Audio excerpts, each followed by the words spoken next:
All right, let's get started. Thanks again for the intro. Yeah, my name is Dan, and I've been driving around the world now for nearly 20 years. And so tonight, I wanted to give you guys some information and some stories about my drive around Africa.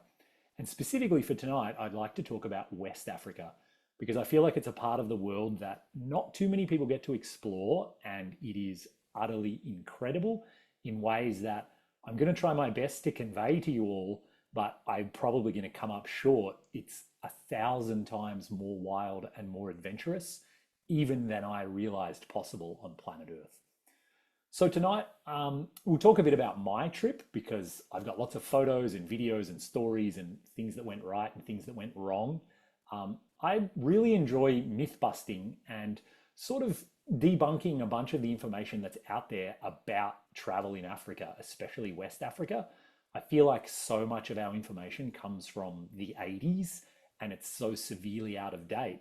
It's like, what will it really be like? I'd like to teach you guys.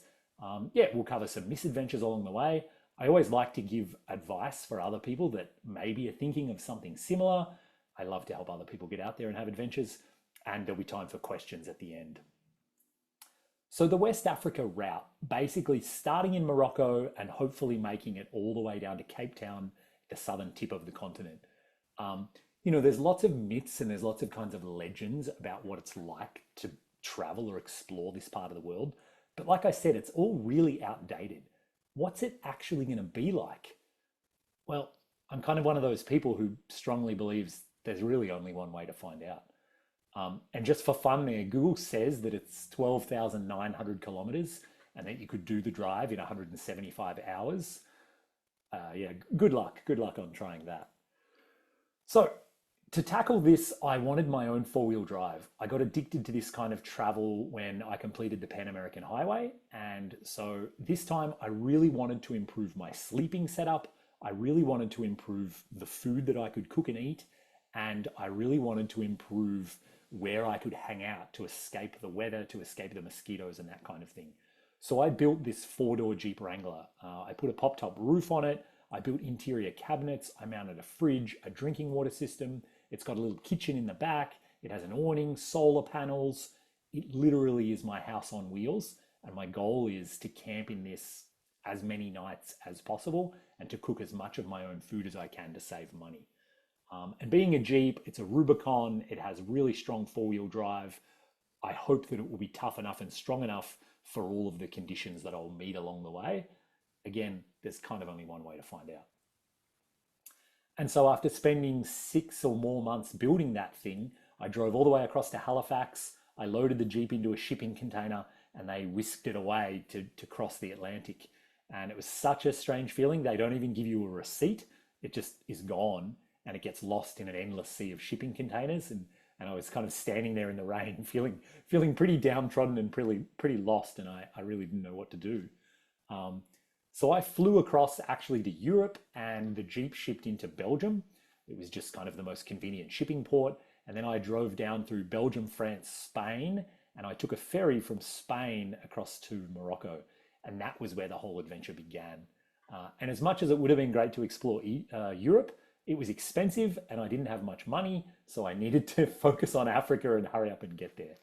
And right from the get-go, Morocco, I'd never been to Africa before, and Morocco already started blowing my mind. I saw this guy charming a snake in the Marrakesh market. I saw the sand dunes in the Sahara, and all of these things, my mind was just like, oh my goodness, I feel like I'm in Aladdin, or I feel like I'm on another planet, and I'm kind of freaking out, but I'll just kind of roll with it and see what happens. And so the first few months of the trip, I was really getting my feet on the ground. I was trying to learn French, which I just picked up along the way. And so I went down through Morocco, Western Sahara, Senegal, Gambia, Senegal again, and then I dropped into Guinea. And by the time I'd gotten there, I guess I was 3 or 4 months in or something, my French had developed to a certain level. I felt really confident in kind of my setup and how I was resupplying in street markets, and everything sort of came to this point where I thought, oh my God, this is incredible. I have maybe 2 years or more in front of me of this kind of adventure. And so the kind of places that I was able to get to started to really be wild. These guys originally had tried to get a bribe out of me, but when I made them some nice sugary tea, they ended up being my friends. I went hiking here, and it's called the Futa Jalon region. They call it the Grand Canyon of West Africa. And so I started having all of these wild adventures. This was kind of the reception that I got in basically every village that I drove into. And I really was pinching myself, and I really was thinking, this is incredible. I can't believe it. I feel like Dorothy. I'm definitely not in Kansas anymore, and I'll just keep my eyes and ears open and learn as much as I can along the way. And so with that, onto my first kind of myth or my first practical thing. I can't get feedback from you guys, but I'm just going to pretend that I'm getting feedback. I want you all to guess what's in those bottles there on the side of the road. And so people always worry about getting fuel for their vehicles. So the first myth that we want to talk about is people think either you won't be able to get fuel or that you have to have diesel. And so this is actually a filling station in Morocco, conveniently called Africa. These guys were super friendly. And so what I want you to have a look at here, this is actually the capital of Benin I'm driving through. What do you notice on the road? What do you see a lot of? There are a lot of cheap Chinese scooters, and scooters don't run on diesel. Scooters run on gasoline. So what that means is gasoline is actually more available than gasoline is more available than diesel, because there are always people selling it on the side of the road in small containers for all the scooter people. So more often than not, it was no problem to just buy it in a station, and the stations aren't as far apart as diesel filling stations, because the huge big transport trucks run on diesel, so they'll have a range of maybe 1,000 kilometers, so you don't need to build a station very frequently.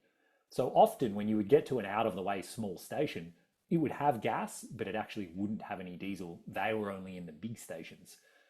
That being said though, obviously there were times where I got pretty remote and I had to sort of resort to the local method of getting fuel. And that always turned out to be really interesting. There was a lot of negotiating, a lot of kind of back and forward to see what was possible. But the end result was that I always found a way. I always made it work. And that's kind of part of a trip like this. There are always logistical challenges. There's always something that's, not so straightforward as it is living here in Canada. And that's part of the thing, is you have to solve those problems.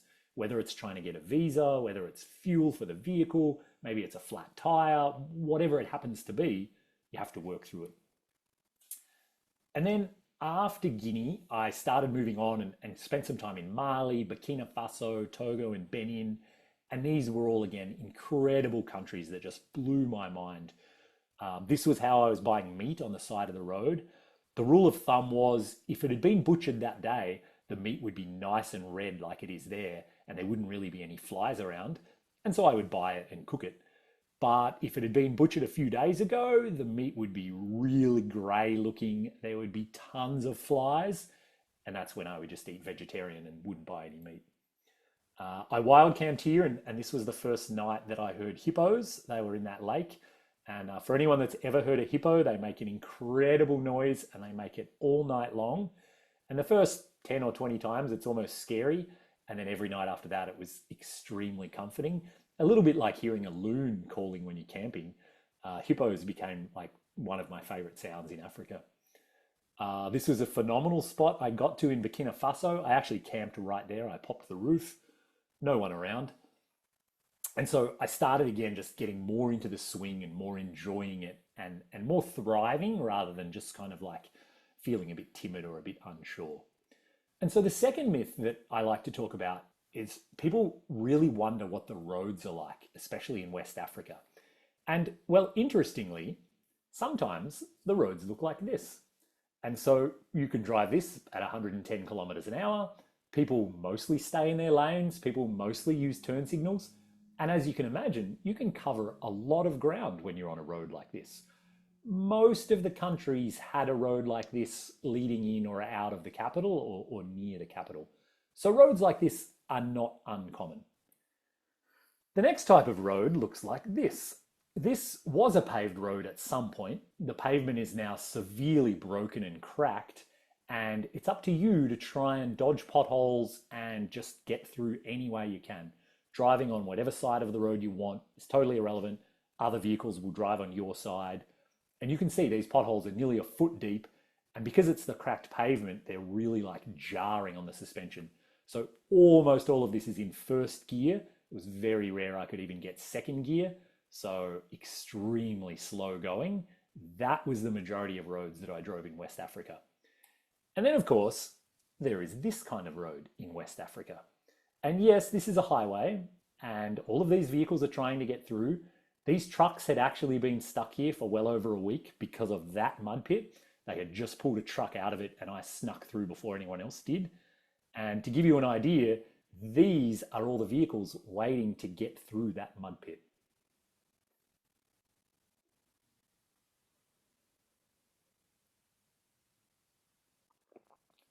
So you can see getting places in West Africa can be a challenge. And what I really love about this is those three types of road that I just showed you, they're all in the same country and they're all only a couple of 100 kilometers apart. So the amazing thing is, if you stick to the main roads and you're careful, you can get by just fine. But if you go exploring and you go looking for a wild place, you might very quickly find yourself on the worst roads on the planet, even though you're only 50 kilometers away from a perfectly good paved highway. So expect the unexpected is really the lesson learned about roads. When it comes to wildlife, Southern Africa has all the big game. They have the elephants and the rhinos and the hippos and the lions. West Africa, sadly, most of those have been hunted to extinction.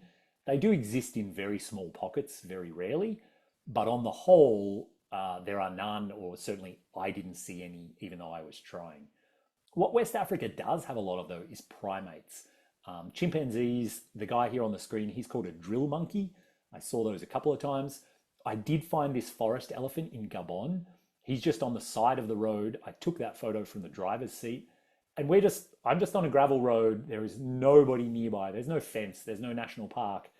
He just lives in the forest and he's really small. He's probably not much taller than I am because he's a forest elephant. He's kind of like a real miniature elephant, I guess you could say. I also spent a lot of time with chimpanzees in West Africa. So there's quite a few different sanctuaries where they've been rescued and where they're being looked after. And it was so fascinating to spend time with them and see all their different personalities. Here, this is at nighttime. A guy just jumps into the river and pulls this out with his bare hands.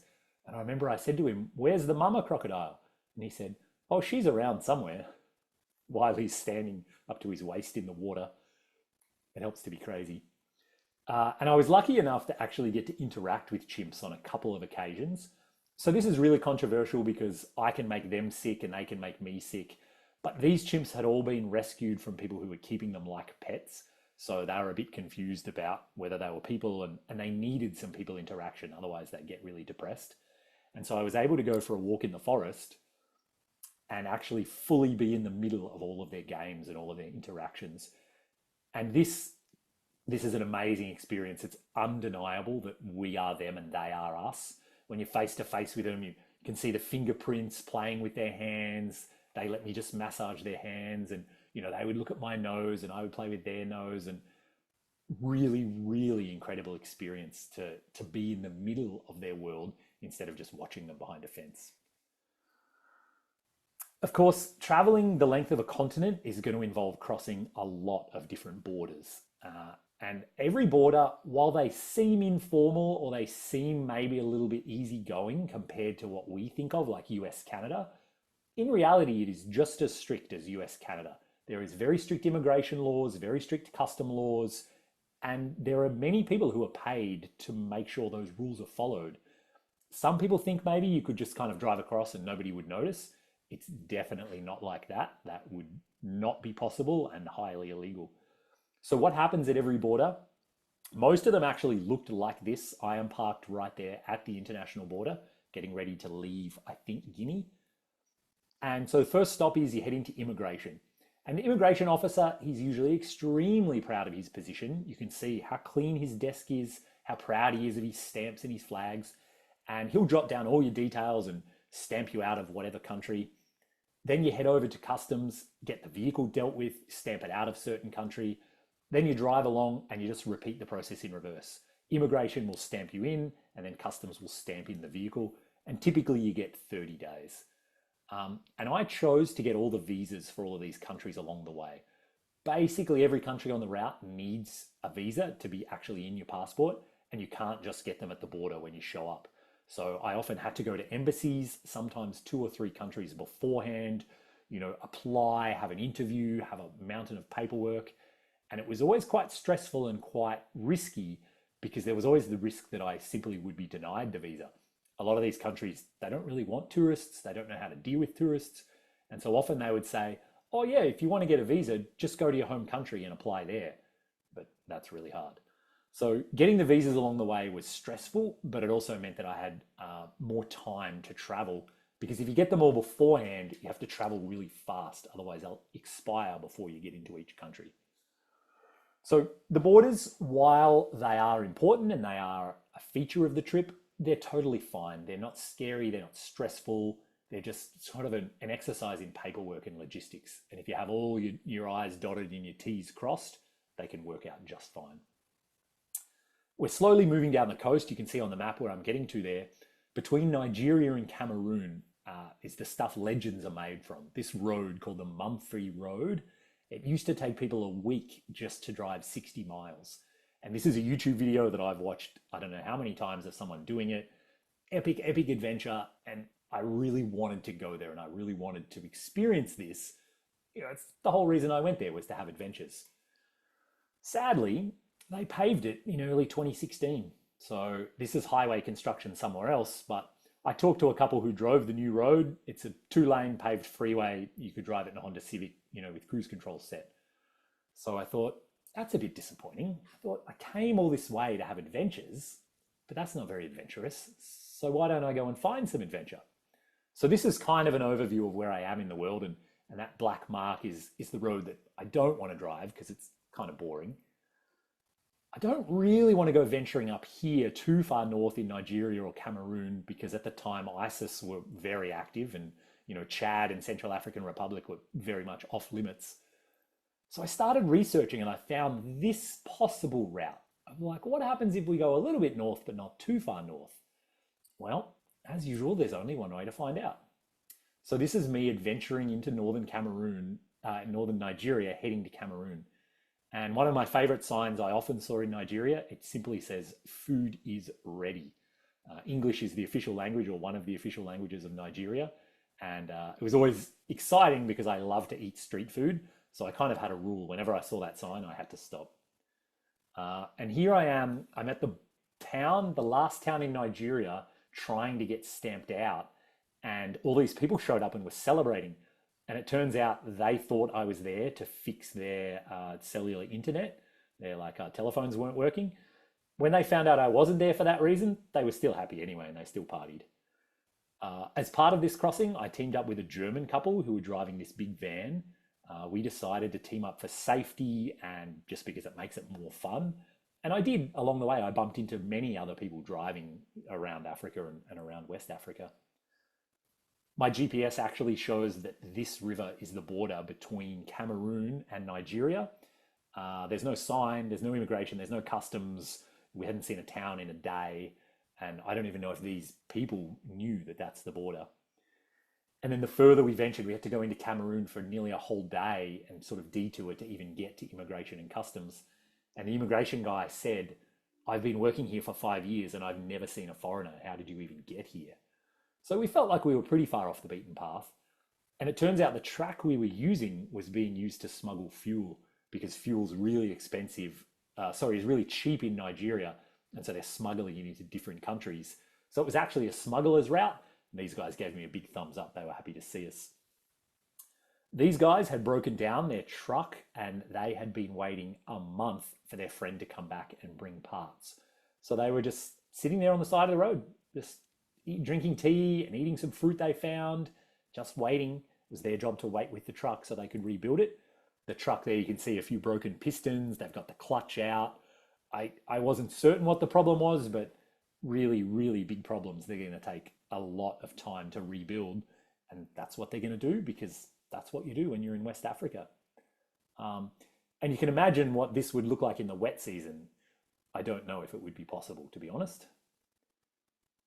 And then another myth that I like to talk about is people assume that you're going to pay a lot of bribes and that a lot of officials are going to ask you for money along the way.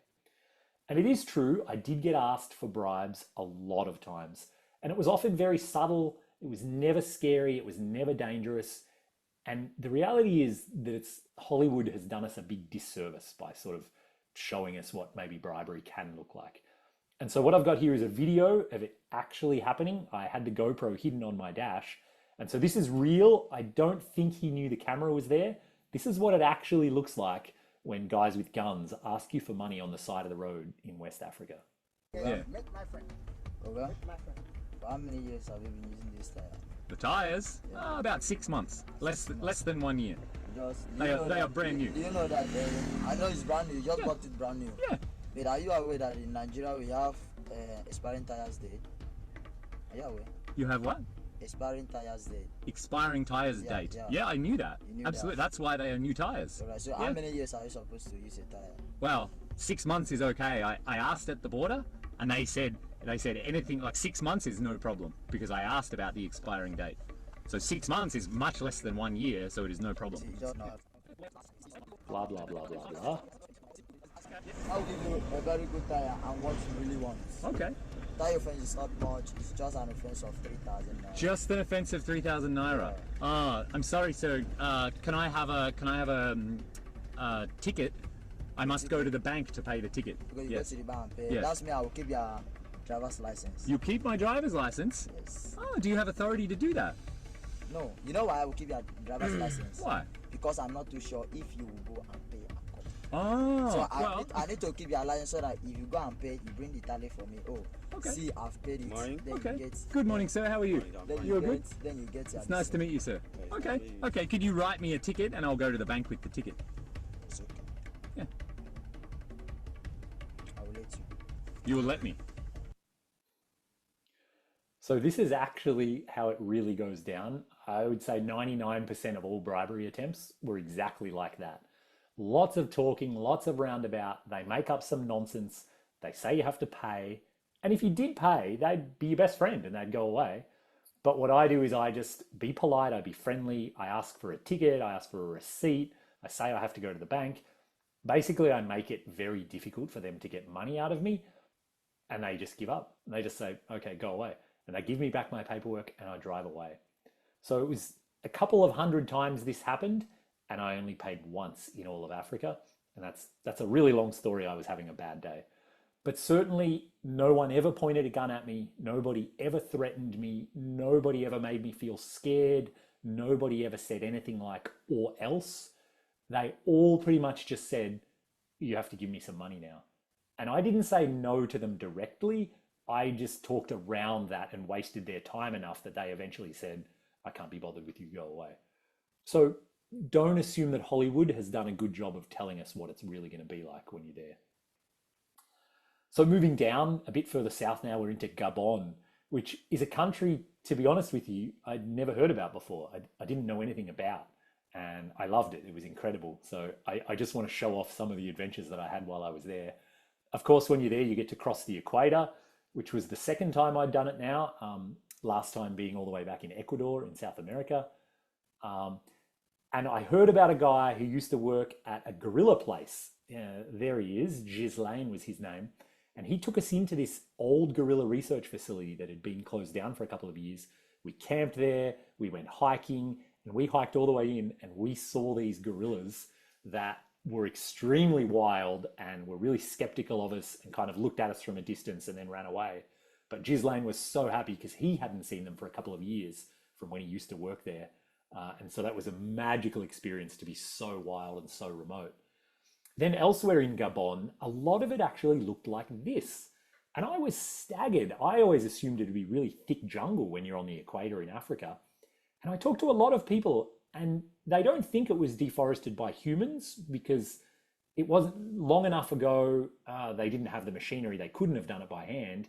And if it was done recently, we'd know about it or we'd see the tree stumps or the machinery or something, but there's none of that. So the conclusion is that this is actually natural. There's just huge amounts of grassland and kind of little hills that don't have any trees on them. And they were beautiful. But then other parts of it looked like this. This is Gabon. Here's my forest elephant friend. You can see how close to the Jeep he is. Of course, when it rains, all bets are off and you probably want to come prepared. The water was just right at the top of the hood, which was about the deepest I ever drove through. Wild camping on the beach, there was elephant dung right there. I went body surfing in those waves. Absolutely spectacular. Sadly, that monkey is for sale for eating, for food.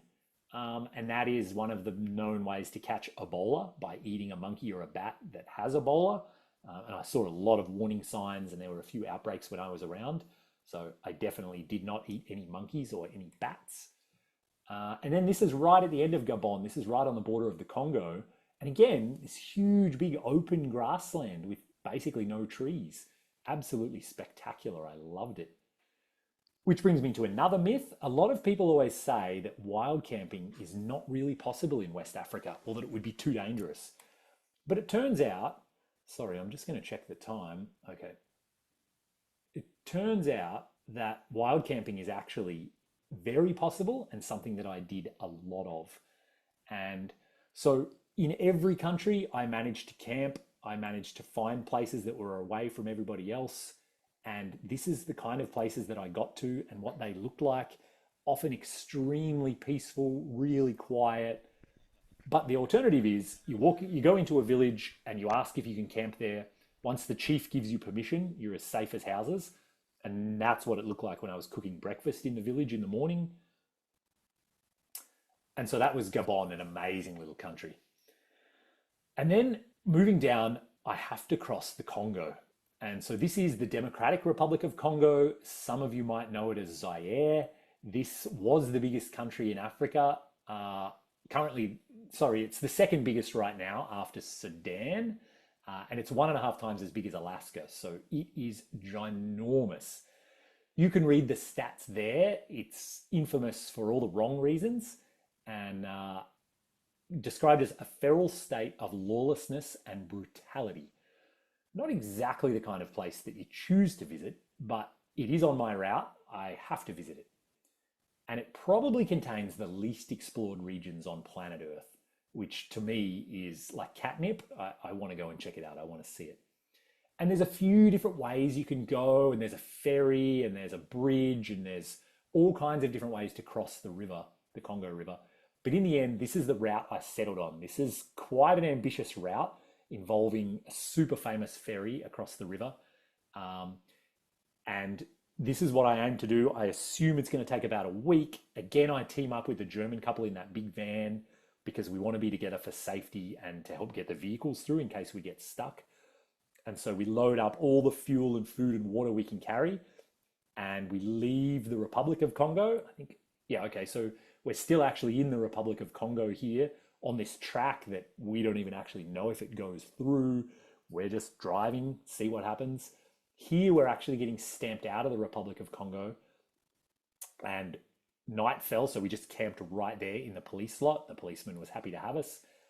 Then in the morning, the track get way, way worse and slippery, and this Land Cruiser was actually blocking the road entirely. It was really hard even to get past him. And then I ended up towing the Land Cruiser, and I towed it. I was watching my GPS when I legally crossed the border from the Republic of Congo into the Democratic Republic of Congo. And so I always think that's a pretty good win for the Jeep to be the one that's towing the Land Cruiser. And then the track devolved into this, which we started to wonder, what are we doing? Then the track devolved into this, which the Jeep was pretty narrow and I was able to get by those big holes on the left. My friends in the van were not so fortunate. They're so much heavier and wider. They fell into that big hole. And so it was extremely hot and humid. We have been in the Democratic Republic of Congo for just a couple of hours. Legally, though, we can't even go back, even if we want to, because we don't have a double entry visa for the country we just left. If we turned around and went back, even though that policeman let us camp there, he's not going to let us into the country. So this is one of those really weird times where no matter what, we have to keep going forward. It doesn't matter how bad the road gets. It doesn't matter what goes wrong. We have to keep going forward. And so it took us a couple of hours and they winched off my Jeep and we were being really slow and careful. And at one point, the van nearly did go over, which would have been really bad when its rear tire there is in the big hole. But we got it out. We kind of got all our traction boards out and we spent the time and we were careful and we moved on. And it was only another 20 minutes. We came to this little town. This was the greeting party. They were so stoked to see photos of themselves on the camera. And sorry, that was the legal border to get ourselves into the DRC. We actually got stamped in right there, and then we wrote the date in our own passports. Kind of a rare thing, you get to write in your own passport. And then the track looked like this. We're starting to think this is a motorbike track. And then finally we burst out onto the main road. And I'd been thinking, I'd seen this on the GPS, I was thinking there'd be like shops here, and no, there was nothing. There was no electricity, there was no trash, simply because there was nothing to buy. There's no Coke, there's no plastic bottles, nothing like that. And we stopped here on the side of the track to camp for the night. And within 10 minutes, all of these people showed up and they stared at us like that until the sun went down. They just stared the entire time, no matter what we did. It was incredible to see their curiosity and their joy. And I tried really hard to engage with them in French and to like sort of answer their curiosity, but it didn't matter what I said. They were just fascinated and just would not like go away or like, you know, be satiated in their curiosity.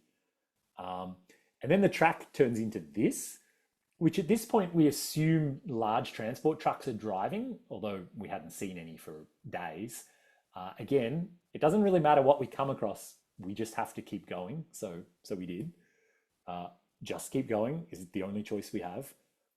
At times, it turned into a beautiful road, again, with these kind of deforested hills and lack of trees, which surprised me.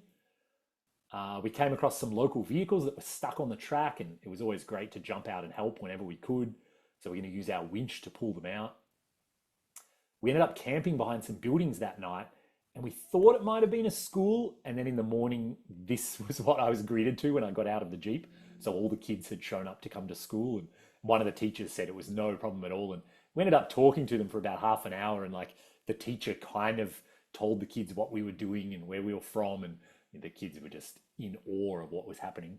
And then we got back on the track and kept driving, and we got to this town that is super famous in overlanding, people who drive around the world. This town is called Luozi, and it's right on the edge of, that is the Congo River. And so at this point, it looks like a lake. It is extremely, like maybe a kilometer across. I don't actually know. Really slow flowing. There were guys there fishing. They were just catching plastic bags, sadly. And then after an hour wait, this is the ferry that shows up to take us across. So this is literally two wooden canoes with some steel plating bolted across the top and a huge, big screaming diesel engine. And we managed to get both vehicles on there, and it took us across the Congo River, one of the most incredible ferry crossings of my entire life. And they had an official price list. I think it was about $12 to go across. No big deal at all. So now we're on the southern side of the Congo River. This feels like a massive achievement on the expedition.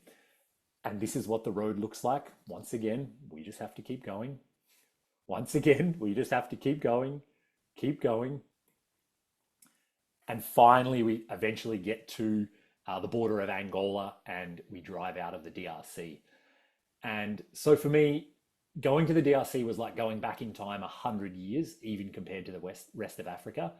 And it felt utterly wild and without limits in a way that was extremely exciting. And I would love to go and explore more, but also extremely terrifying. And also, you know, like bad things happen in the Congo for sure. And it's not a place that smart people go exploring. So maybe I'll go back one day, maybe I won't, I don't know.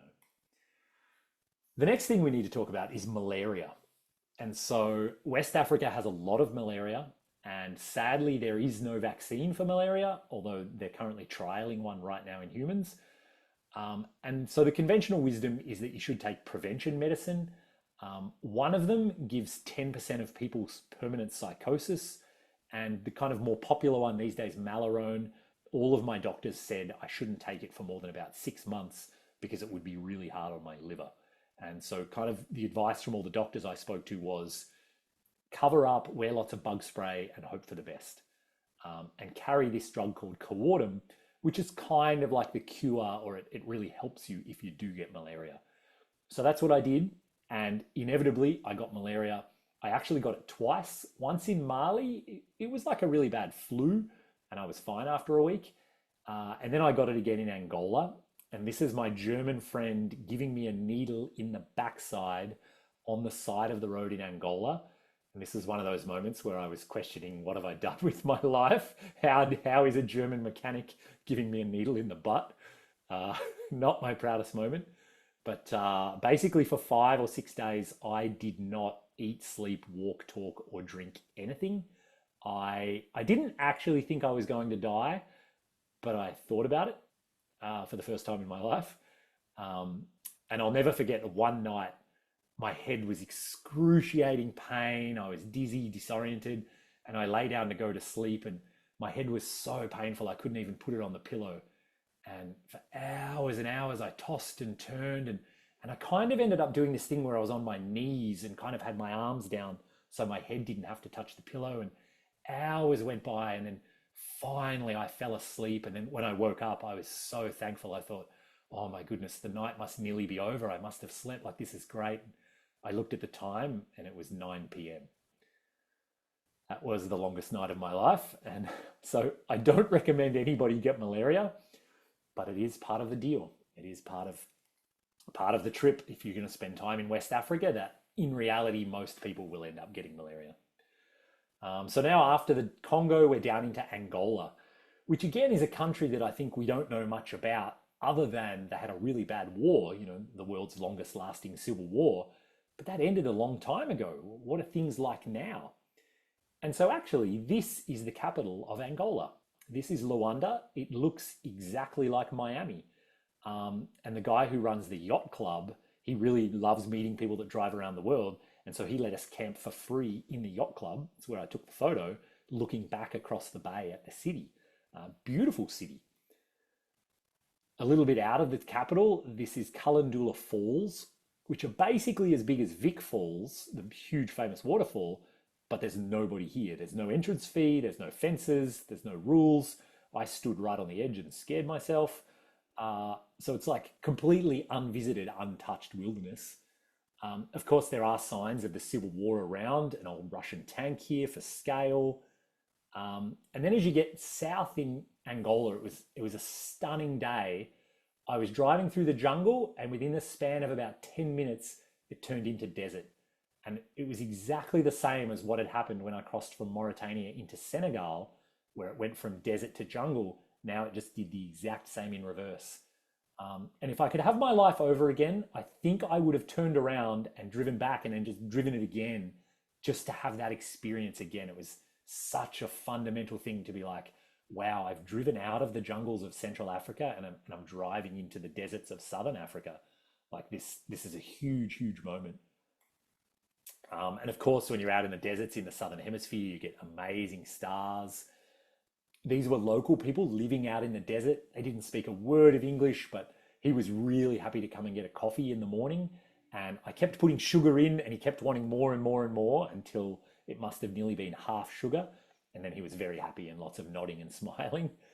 He was really happy and proud to introduce me to his 13-year-old daughter there. I don't know how they make a living out in the desert like that, but they were. And so that's sort of, the meat of the West Africa trip. We start wrapping things up a little bit here. And so one of the next myths people always ask about is, how much did it cost? Do you have to be sponsored by National Geographic? Do you have to win the lottery to do this kind of thing? And that is 1.3 million Ghanaian francs sitting on the front seat of the Jeep. I felt extremely rich, obviously. I'm a millionaire at this point. This is great. And then I spent a third of it buying a tank of gas. So then I didn't feel so rich anymore. Obviously, inflation is a huge thing. Some currencies are, wildly different exchange rates, and there's black market rates and all of that kind of thing. But in terms of driving around Africa or the west coast of Africa, you're going to spend something like $1,000 on all the visas. You're going to spend about $1 a litre or a bit more on gas. And then how you spend your food and things like that is up to you. You could probably stay in expensive accommodation every night if you wanted to. I chose to camp out to save money. And so typically speaking, a couple of people in a four-wheel drive are going to spend somewhere around 2,000 US a month. And that is for absolutely every expense. So it's actually not that expensive. It's quite an affordable way to travel. And it means you can have these incredible adventures where you can go where you want on your own timeline. Just a few money logistics. There are ATMs in every country, and I took cash out in every country except a couple that had a black market exchange rate. So Nigeria, you can get a much better rate changing US dollars on the black market than if you use an ATM. So that was always a fun thing to do. There's a photo of it there at the top. Changing money was always very friendly. It never felt scary. Nobody ever was trying to steal money. You could see they would leave stacks of money like that sitting on tables. One guy even walked away from his table to give me directions. And I said, aren't you worried about people stealing it? He's like, no, not here. Everyone's a friend, everyone's family. No one would steal. That was amazing. And amazingly, US $100 bills are worth more than, say, five $20 bills. I don't know why. It's just a quirk of the way things are done. And so that's kind of the end of my adventure from Morocco down to Cape Agulhas, which is the southern tip of southern Africa. So in the end there, I drove 32,000 miles. I went through 21 countries, and that took 12 months to drive that west coast of Africa, which is what we're focused on here tonight. I've got some advice here for you guys. For anyone that wants to tackle something like this, I met people who've done it much faster. Recently, some friends just did it in 2 months. They didn't see anything. They didn't enjoy it. They didn't say it was fun. Those kinds of roads, trying to travel long distances is not really advisable. West Africa is possibly the most remote place on the planet. If you go looking for it, if you go off the beaten path and go adventuring, you can find adventure beyond anything I thought possible on planet Earth. West Africa is developing extremely rapidly, and I spoke to people who, a month before I was there, they had had a nightmare of a mud road, and when I was there, it was a paved highway. And I'm certain now in the years that have passed that it's more and more developed every day. If you want to see the wild, the sooner you go, the better. And just a logistics thing, some people get a thing for their car. It's kind of like a passport for their car, but it turns out you can actually do it without one. I managed. It's kind of a logistical thing to talk about. And I would say too, if you're going to travel to that part of the world, learning French really makes the trip more fun.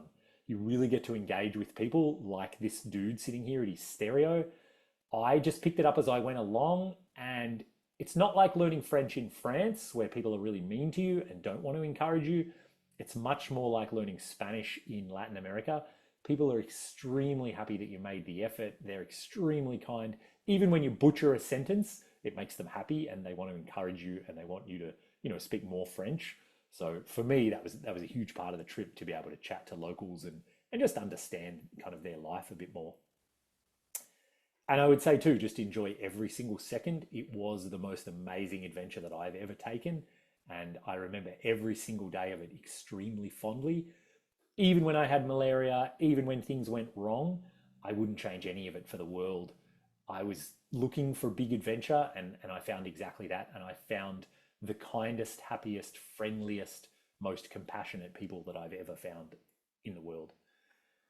So that's sort of the end of my West Africa talk. And I did actually continue around Africa. After that year down the West Coast, I spent another year in Southern Africa, and then I spent another year driving all the way up to Cairo in Egypt.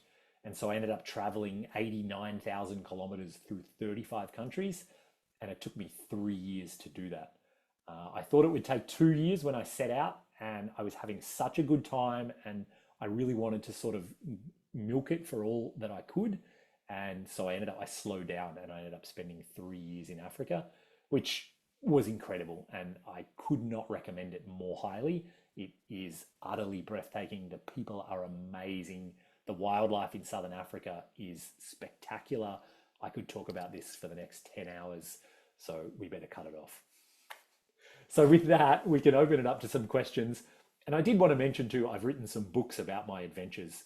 And so, volume one is all about the Pan American Highway, which I spoke about last time. Volume two is about all of Africa, the lessons I learned, the political climate, how the world views Africa. And then I have a photography book from all of my best photos around Africa as well. And so, if you're interested in any of those, you can Google my name, you can find me on social media. Um, but with that, maybe we'll open it up to some questions. Absolutely. Thanks so much, Dan. Mark, who I know is a bit of an experienced long haul traveler himself, though on slightly nicer highways, is asking if this was your first time visiting Africa, why did you choose the more challenging West Africa route and not sort of the traditional East Africa route through Kenya? Why start with the harder? It's a really good question, and it's kind of a philosophical one. I think if you start with the easier one, you're going to be burnt out and tired and exhausted, and then have less patience for the more challenging one. And actually, I met a couple who had started in Tanzania, went down to South Africa, and then were coming up through West Africa. And they were about halfway through West Africa, and they were so utterly fed up with it. They were done. They hated it. Um, so I kind of did this on purpose. I thought, get the challenging route out of the way while I'm fresh and excited and having fun. Then I almost had like a bit of a rest while I was in Southern Africa, like South Africa, Namibia, Botswana.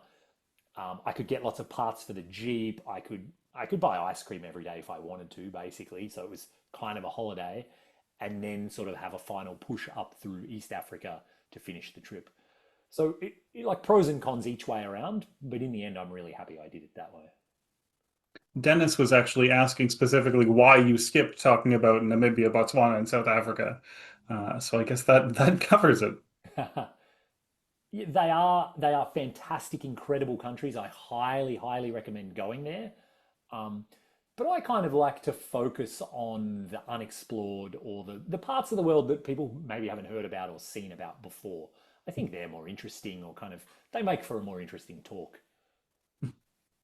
I remember when you did your Pan American Highway trip, you sort of gave yourself a warm up by driving south across Canada and the United States. Did you have anything of a similar period to find your rhythm starting in Morocco? Not really, no. I had to drive across Canada and the US just to get to Halifax, and then I had to drive down through Europe, which took me a week or two. And then I think when I hit Morocco, it was almost the first couple of days, the whole experience of South Africa came back to me really strongly. The driving, the chaos is extremely similar. Resupplying food at street markets, the way that you can buy gas on the side of the road, changing money, finding a place to camp. All of that really I drew on like my South America experience. And so in a lot of ways, that kind of was my warm up. David's asking, were you solo on this trip? Were you with anybody else? I was solo for most of the trip. A girlfriend at the time did fly in a couple of times to different countries, and I teamed up with those Germans for a while. I had a backpacker with me for a couple of weeks, and I think I teamed up with some Swiss people for a while in Namibia.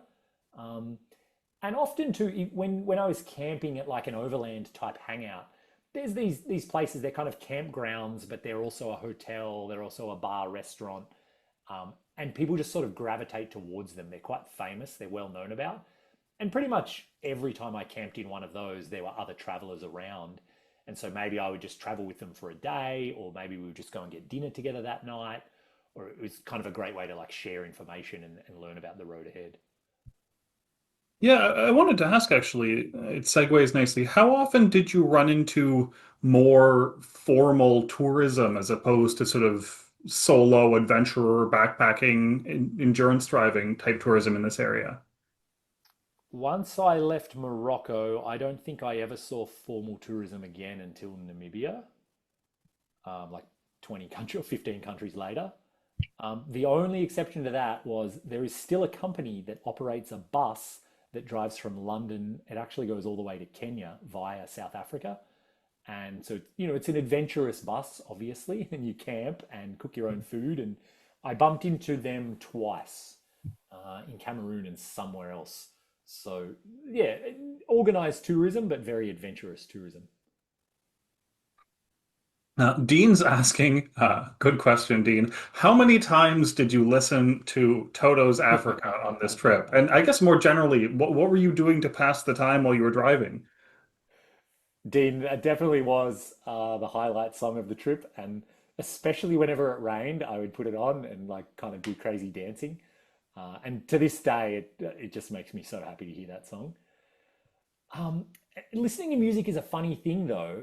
I kind of learned this when I was in Guatemala all those years ago. The reason that I went to these places was to try and experience them and like learn about them and immerse myself. And I feel like when I put music on, that helps me drift away and it helps me remember like some other time in my life.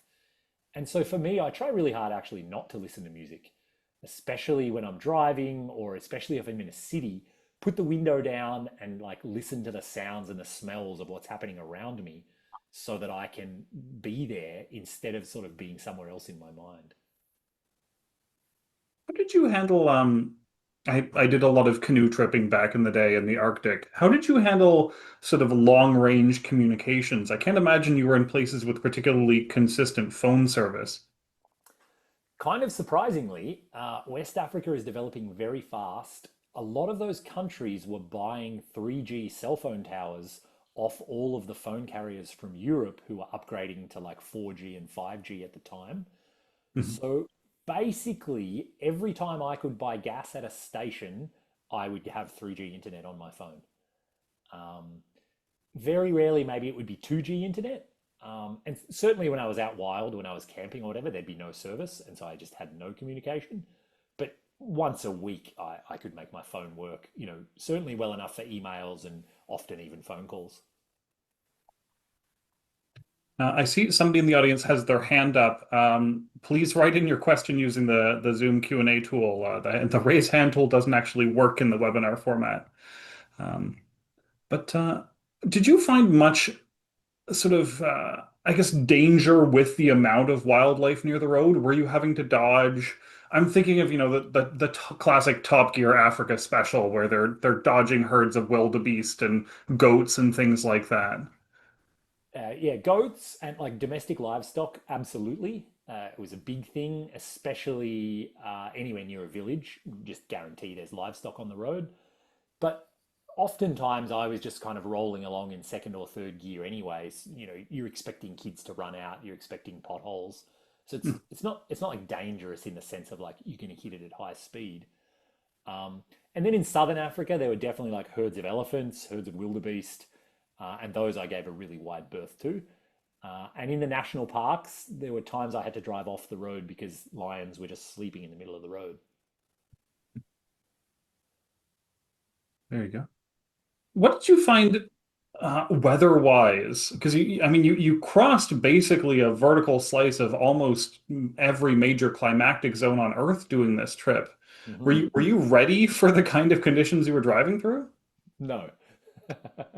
um, Basically, when you cross a continent like that, you will just experience literally everything that the world has to offer. And that is everything from like mountains and lakes and rivers and jungles and beaches and mud and sand and dirt and rocks, but also with the weather, with wind. I saw rain heavier for a longer duration than I ever imagined possible on planet Earth, times 100. Rain so heavy, it would be worrying to try and breathe. You feel like you're underwater, and it wouldn't let up for 10 hours. It was utterly mind blowing. And then thunderstorms where the lightning was terrifying. I thought the Jeep was going to be hit by lightning. uh, everything, extreme humidity, extreme heat and dust. It was probably the hardest part of the trip was dealing with like the heat and the dust and just kind of the physical fatigue you get from that humidity. I remember really early on in the trip struggling to sleep at night and putting a wet towel on my face, and I kind of had this little fan that I would put on my face, and I talked to some other people who lived in West Africa, and they were like, "Oh yeah, don't worry about it. For the first night you won't really sleep much. The second night you probably won't sleep much, and then after that you'll be so exhausted you'll just sleep fine." And then so you just operate in this mode of like I am exhausted, and that's just how I operate. Dean's asking what modification, sort of what one modification to your Jeep made the trip that much better, and what one modification did you think you needed but ended up being not as useful or not as frequently used as you thought it would be? One that I didn't need, when I built out the interior cabinets, I made it so that I could sleep inside if I ever needed to, so I wouldn't have to open up the roof. I thought I would maybe do that in bad weather, or maybe I would do it if I didn't feel safe, like from people or from wildlife. And actually, I used it, I think, once. So, so the ability to sleep downstairs was just something that I didn't need and I won't bother having in future vehicles. And then probably the modification that I think was most critical was actually the drinking water setup. So having access to kind of like 40 liters of guaranteed safe drinking water, I think without that, you just can't go. You can't wander into the remote areas because you can't survive without that drinking water and knowing that it's clean and safe to drink. I had like a zero point 0.5 micron filter and a UV lamp to make certain that whatever water I filled up with was safe to drink. Eric's commenting, we often hear in the West news solely about sort of political upheaval from this part of the world, but it, not necessarily as frequently as it actually occurs. Did you have to change any of your plans based on things like political or social upheaval? It's such an interesting topic, and I have quite a few chapters in my book about it. Um, West Africa is a fascinating place, and the way that the media portrays it. Um, the short answer is that things are always changing, and certain countries will be off limits on any given week or month, and then they'll just be open again and perfectly fine. And probably the best example I can give is just before I drove into Gabon, they had an election, and it's guaranteed that it was rigged. The existing president won by like 99% or something. In his home state, he won by a margin bigger than the number of people that voted. So clearly rigged. And the population were not happy about that. So they started protesting and burning cars and all of that. And it went bad. But then like a week later, what are you going to do? You just get back to life. And so I showed up maybe a week or three later, and it was perfectly normal, and there's nothing to worry about or nothing was different. So I think things can go bad quickly and things can change quickly, but then they change in the opposite direction again quickly as well. And so that was all about you have to like talk to other travelers, you have to talk to border guards, talk to police, talk to military, try and get a grip on what's actually going on like right now in this region, because whatever happened a month ago is not really very relevant.